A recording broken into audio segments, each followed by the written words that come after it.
Assalamualaikum warahmatullahi wabarakatuh.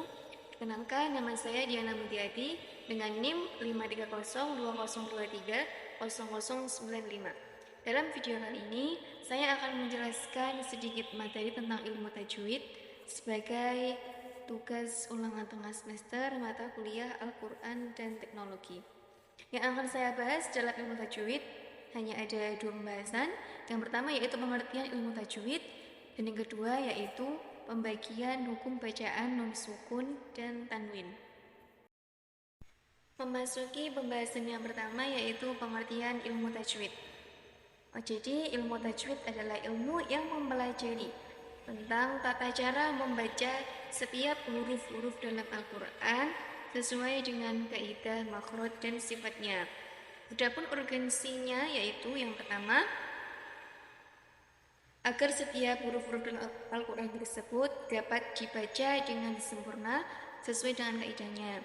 Dan yang kedua yaitu untuk memperindah bacaan. Dan yang ketiga yaitu untuk memfasihkan lisan. Selanjutnya pembahasan yang kedua yaitu tentang pembagian hukum bacaan nun sukun dan tanwin.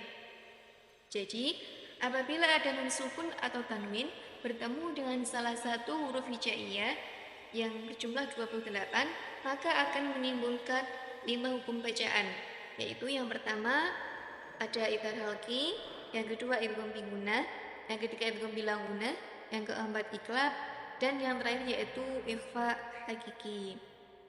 Dan langsung saja, yang pertama yaitu idgham halqi.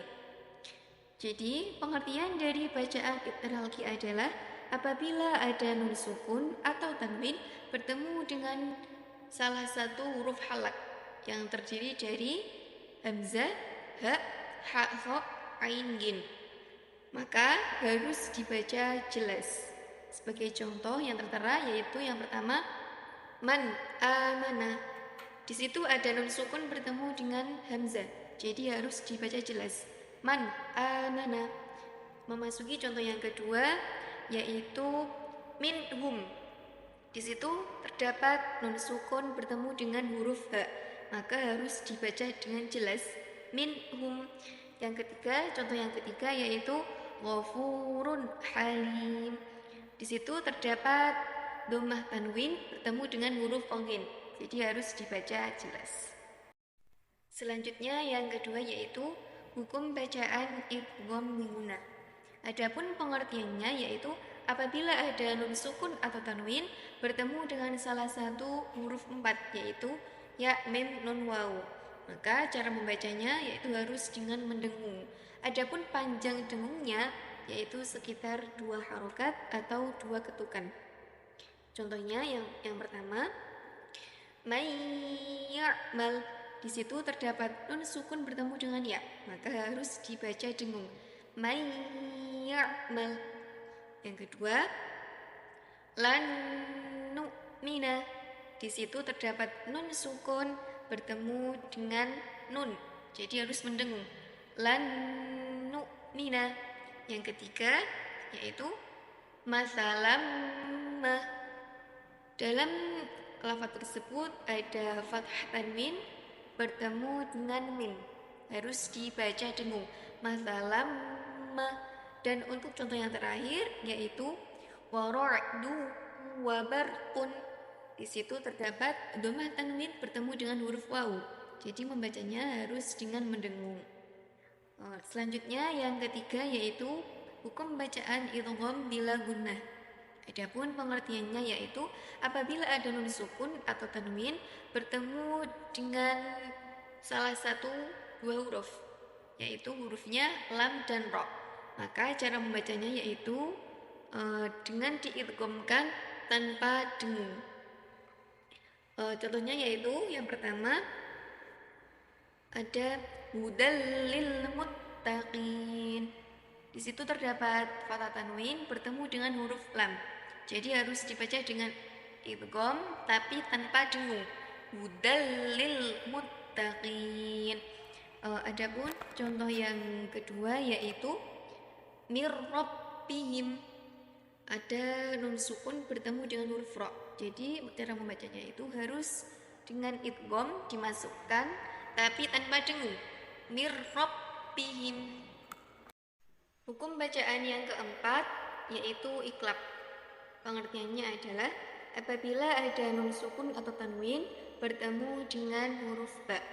Cara membacanya yaitu dengan mengganti huruf nun sukun atau tanwin menjadi huruf mim dan disertai dengan dengung.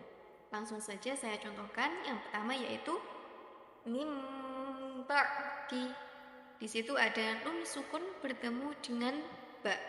Tetapi cara membacanya mim ba'di, yaitu dengan mengganti bunyi huruf nun sukun tadi menjadi huruf mim dan disertai dengan dengung.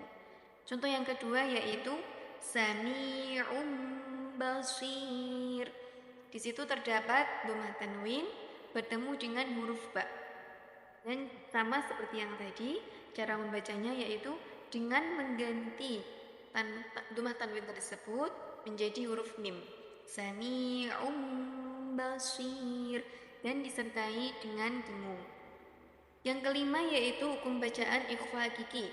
Adapun pengertiannya adalah apabila ada nun sukun atau tanwin bertemu dengan salah satu huruf 15.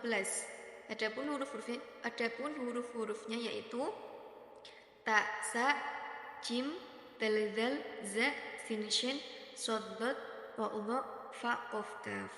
Cara membacanya yaitu dengan mendengung. Langsung saja saya contohkan. Yang pertama yaitu ada anzalna. Di situ terdapat nun sukun bertemu dengan huruf za. Jadi harus dibaca dengung. Dan dengungnya itu dengan panjang dengungnya yaitu 2 harokat atau 2 ketukan. Anzalna. Selanjutnya contoh yang kedua yaitu ada min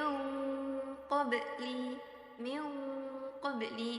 Di situ terdapat nun sukun bertemu dengan huruf qaf. Jadi cara membacanya itu harus dengan dengung. Min qabli. Sekian yang dapat saya sampaikan. Mohon maaf apabila banyak kekurangan. Assalamualaikum warahmatullahi wabarakatuh.